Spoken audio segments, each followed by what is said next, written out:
ढूंढत डोलूं है सतगुरु प्यारे की नगरिया, प्यारे की नगरिया सतगुरु प्यारे की नगरिया। मैं तो ढूंढत डोलूं है सतगुरु प्यारे की नगरिया।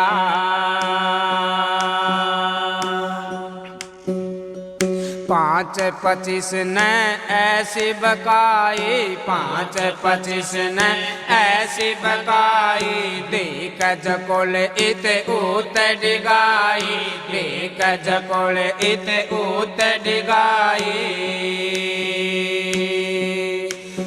मैं तो खाली रह गई है पढ़ के भूल भरमिया, मैं तो खाली रह गई है पढ़ के भूल भरमिया। मैं तो ढूंढत डोलूं है सतगुरु प्यारे की नगरिया, मैं तो ढूंढत डोलूं है सतगुरु प्यारे की नगरिया। प्यारे की नगरिया सतगुरु प्यारे की नगरिया। मैं तो ढूंढत डोलूं है सतगुरु प्यारे की नगरिया।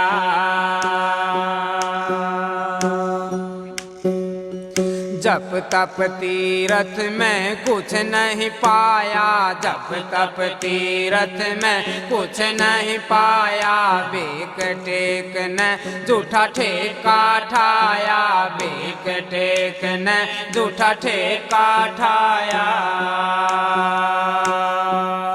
कैसे दिल को रोकूं है नहीं आवे सबरिया, कैसे दिल को रोकूं है नहीं आवे सबरिया। मैं तो ढूंढत डोलूं है सतगुरु प्यारे की नगरिया, मैं तो ढूंढत डोलूं है सतगुरु प्यारे की नगरिया। प्यारे की नगरिया सतगुरु प्यारे की नगरिया।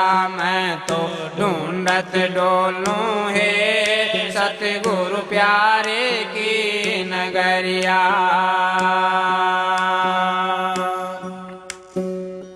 वेद कतेब में पढ़ा पुराना, वेद कतेब में पढ़ा पुराना, पाया नहीं रे कोई चिन्ह ठिकाना, पाया नहीं रे कोई चिन्ह ठिकाना।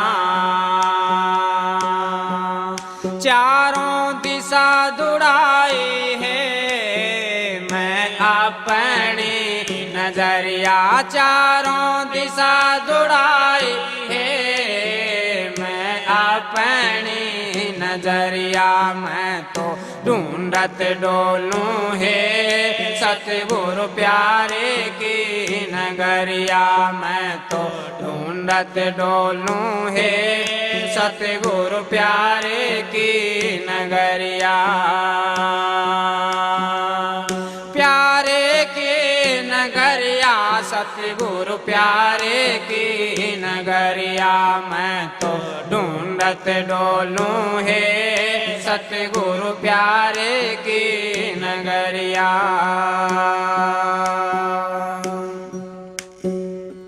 चलती चलती दिनोद में आई, चलती चलती दिनोद में आई, सतगुरु तारा चंद की हुई शरणाई, सतगुरु तारा चंद की हुई शरणाई।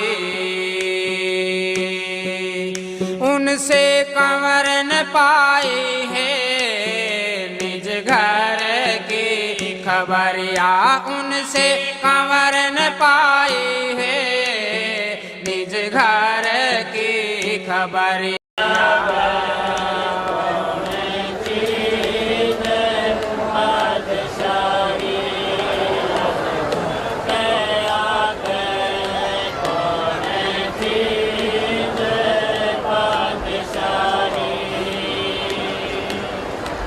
महाराज स्वामी।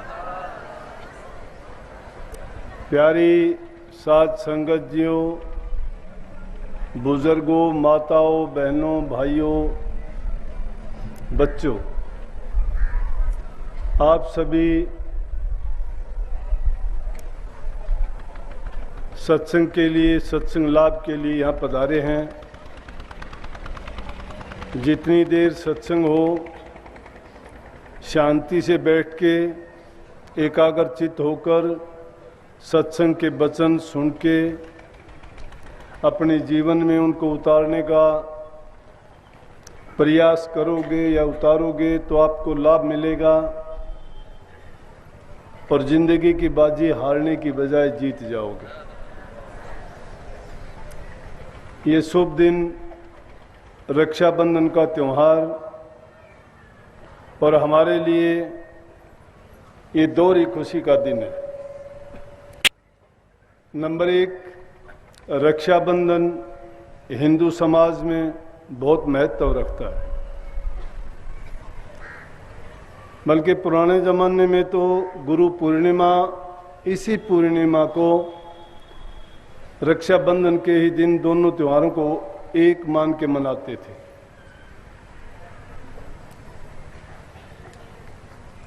लेकिन पुरानी मर्यादाओं के अनुसार तो इस त्योहार का महत्व था कि जब भी यज्ञ होते थे, यज्ञ में उपस्थित लोगों को सूत्र बांधते थे, धागा बांधते थे और उसका मतलब होता था कि यज्ञ में जो लोग उपस्थिति दर्ज करते थे उन्हीं को धागा बनता था। यज्ञ सूत्र के नाम से ये जाना जाता था। बाद में इसका नाम कुछ अंतराल के बाद में रक्षा सूत्र नाम पड़ा और अब इसको रक्षाबंधन के नाम से जानते हैं। पुरानी परंपराओं की बात है, अलग अलग मान्यताएं थी, समय समय के अनुसार बदलती रही हैं। रक्षा का मतलब होता है कि किसी दूसरे की, निर्बल की, असहाय की, ज़रूरतमंद की वक्त पड़ने पर मदद करना। लेकिन मुख्य रूप से था तो ये सब के लिए, लेकिन भाई बहन का त्यौहार इसको इसलिए मान लिया गया, ऐसा मैंने सुना है, पढ़ा कहीं नहीं, ना मैं दावा करता हूँ, गलत हो सकता है। जो मैंने सुना वो आपको भी बता दूंगा कि राजा बलि इंद्र का राज चाहता था। उसने बहुत से यज्ञ किए और उन यज्ञों में उसकी एक ही कामना थी कि मुझे इंद्र का राज मिले।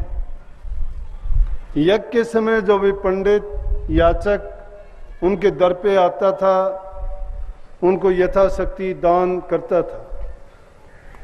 तो कहते हैं 100 यज्ञ जब पूरे हो गए और 101वां यज्ञ पूरा होने वाला था और उस यज्ञ की पूरी तैयारी कर ली गई,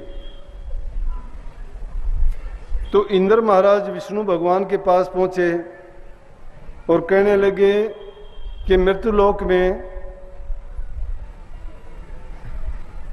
राजा बलि है जो मेरा राज लेना चाहता है। वो यज्ञ करता है, दान पुण्य करता है और 101वीं यज्ञ अगर उसने पूरी कर ली तो उसमें कामयाब भी हो जाएगा। लेकिन जब जब भी इन देवताओं पर राक्षसों का प्रकोप उतरा है या जब भी कोई उनको इस प्रकार की जरूरत पड़ी है तो उन्होंने विष्णु भगवान को हथियार बनाया है, क्योंकि विष्णु भगवान सब कुछ करने में समर्थ हैं और हर युग में, हर समय में उन्होंने ऐसा किया। तो जब जब भी जरूरत पड़ी वो उनके पास याचना की जाके, और इसीलिए ब्रह्म के 10 अवतार लेने पड़े विष्णु जी ने। 4 अवतार तो उन्होंने सतयुग में लिए, मत्स्य, कच्छ, बराह और नरसिंह भगवान के रूप में। 3 त्रेता युग में लिए 2 द्वापर युग में लिए और कलयुग में 1 बताते हैं। लेकिन उन्होंने ये अवतार विष्णु भगवान ने ही लिए, ब्रह्म के अवतार थे, राक्षसों का संहार करने के लिए आए। जब जब भी ऐसी जरूरत पड़ी, देवता लोग या जो भी उनके पास अपनी याचना लेके पहुंचे तो उन्होंने उनका काम किया। तो ये भी वैसी बात थी, विष्णु भगवान 52 रूप धारण करके आए और आके थोड़े ही समय में बता देना चाहूँगा कि उन्होंने दान मांगा उनसे, राजा बलि से। राजा बलि कहने लगे, बोलो क्या चाहते हो? कहने लगे 3 कदम जमीन दे दे, बस एक कुटिया बना के उसमें रहना चाहता हूँ।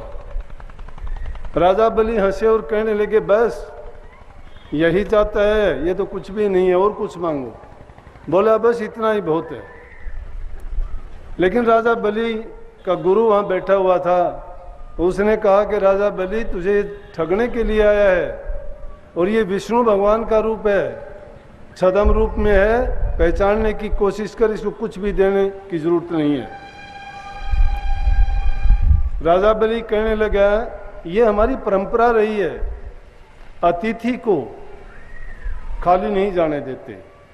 नहीं तो कबीर जैसे संतों ने तो इसे मांगने के ऊपर इतनी ज़्यादा बात कही है। वो कहते हैं कि मांगन मरण समान है, मत कोई मांगो भीख, मांगन से मरना भला रही है सतगुरु की सीख।